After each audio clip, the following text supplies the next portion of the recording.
একটা দেশের অর্থনীতি কিন্তু হচ্ছে দেশের মেরুদণ্ড, এবং দেশটি কতটুকু উন্নয়ন করতে পারবে বা কতটুকু উন্নতির পথে আগাতে পারবে এর ব্যাকগ্রাউন্ডেই আছে এই দেশের অর্থনীতিটা কতটা শক্তিশালী।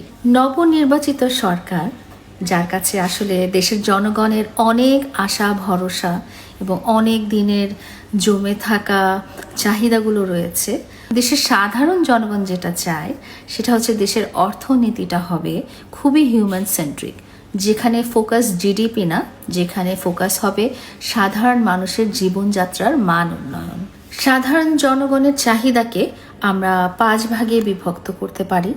প্রথমত হচ্ছে দ্রব্যমূল্যের দাম নিয়ন্ত্রণ করা।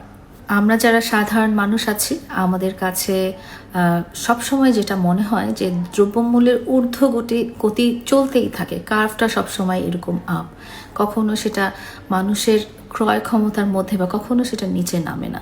তো আমাদের মতো সাধারণ জনগণের চাহিদা বা আশা আকাঙ্ক্ষা নবনির্বাচিত সরকার এবং মাননীয় প্রধানমন্ত্রী তারেক জিয়ার কাছে সেটা হচ্ছে যে দ্রব্যমূল্যের দামটা নিয়ন্ত্রণ এবং সাধারণ জনগণের ক্রয় ক্ষমতার মধ্যেই যেন থাকে, এবং জনগণের হয়ে সরকার যেন ভর্তুকিটা প্রদান করেন, এবং সবচেয়ে বড় কথা হলো যে ন্যায্য মূল্যে অ্যাটলিস্ট খাদ্যপণ্য শিশুপণ্যটা যেন বাজারে বিক্রয় করা হয়। এবং দ্বিতীয় চাহিদাটা হলো কর্মসংস্থান ও দক্ষতার উন্নয়ন। দেশের মধ্যে বেকারত্বের হার অনেক বেশি, সো এই বেকার জনগোষ্ঠীকে শিক্ষিত করে তোলা, প্রশিক্ষণ দেওয়া, তাদের স্কিল ডেভেলপ করা, তাদের জন্য কর্মসংস্থান করা, আইটি এবং ফ্রিল্যান্সিং সেক্টর সেটার প্রতি ফোকাস দেওয়া। ফ্রিল্যান্সিং সেক্টরটা আসলে সবসময় একটু অবহেলিত হয়ে আসছে বা নজরের বাইরে চলে আসছে। তো নতুন সরকার বা মাননীয় প্রধানমন্ত্রী তারেক জিয়ার কাছে ফ্রিল্যান্সারদের জন্য বিশেষ সুবিধা, স্টার্ট আপের সুবিধা এবং যত রকম সহায়তা প্রদান করা যায় সেটার প্রতি যেন উনি নজর দেন, সেটাই আসলে দেশের মানুষ আশা রাখে। কর্মসংস্থান হলে আসলে দেশের দারিদ্রতাটা কমে যায় এবং একটা উন্নত জাতির কাছে দারিদ্র্যের সংখ্যাটা নিচে নেমে থাকবে, এটাই আসলে সাধারণ জনগণ আশা করে। বিগত সমস্ত সরকারই আসলে এসএমই ঋণের উপরে ফোকাস করে এসেছে এবং এটা এই সরকারের কাছেও দৃষ্টি আকর্ষণ করা উচিত, যেহেতু দেশের বেশিরভাগ মানুষই দারিদ্র্য সীমার নিচে বসবাস করছে। সো ক্ষুদ্র এবং মাঝারি ঋণ এই ব্যাপারটা যেন সুন্দরভাবে পরিচালনা করা হয় এবং এই দিকটা গতবারের মতো এবারও যেন ফোকাস করা হয়, এটাও সাধারণ জনগণ আশা করছে। তৃতীয় পয়েন্ট হলো স্বাস্থ্য এবং শিক্ষার মান উন্নয়ন। দেশের অধিকাংশ জনগোষ্ঠীর স্বাস্থ্য নিরাপত্তাটা এনশিওর করা এবং শিক্ষার হার যেন বেড়ে যায় এবং প্রযুক্তি নির্ভর শিক্ষা যেন আমাদেরকে দেওয়া হয়।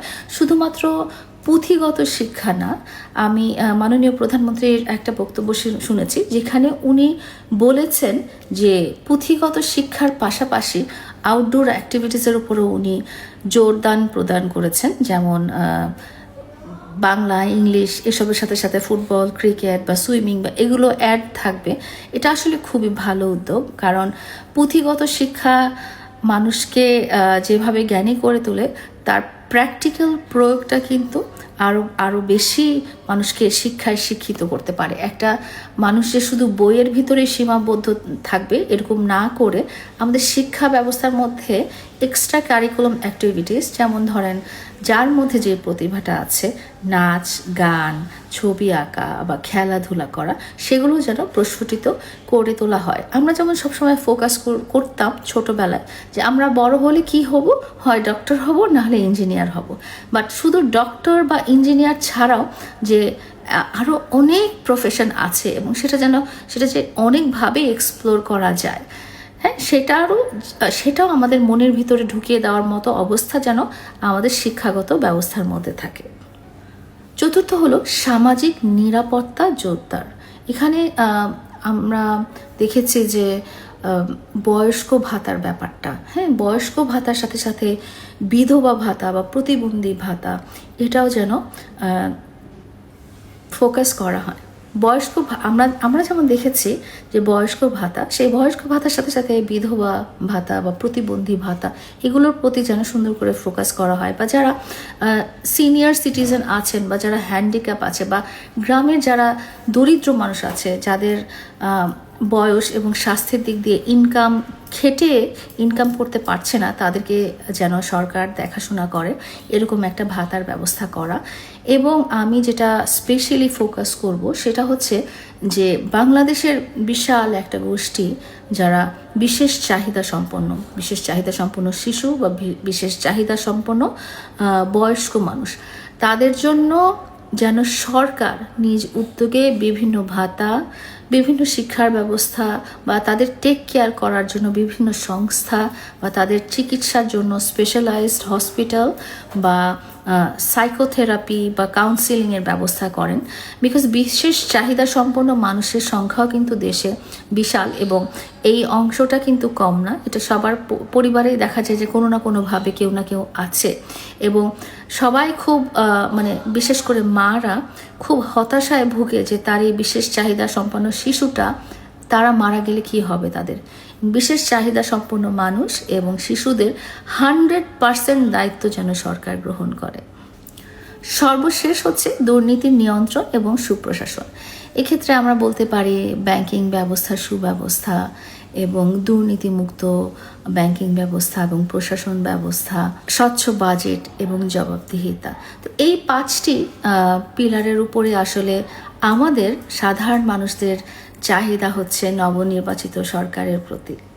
গত বিএনপি আমলে সবচেয়ে পাওয়ারফুল ব্যাপারটাই ছিল অর্থনৈতিক দর্শনটা, এবং প্রয়াত ফিনান্স মিনিস্টার সাইফুর রহমানের নীতি যেটা ছিল দেশের অর্থনীতির উপরে, সেটা কিন্তু একটা এক্সেলেন্ট উন্নতির ব্যাপার ছিল দেশের এবং দেশের মানুষের জন্য। তো সেখানে আসলে যে ব্যাপারগুলো ফোকাস করা হয়েছিল সেগুলো হচ্ছে বেসরকারীকরণ। সেগুলোর মধ্যে প্রধান ছিল বেসরকারীকরণ, ট্যারিফ কমানো, শ্রম বাজার নিয়ন্ত্রণ এবং সম্প্রসারণ, বৈদেশিক মুদ্রার রিজার্ভ বৃদ্ধি, মুদ্রাস্ফীতি নিয়ন্ত্রণ, বাজেট ঘাটতি সীমিত করা।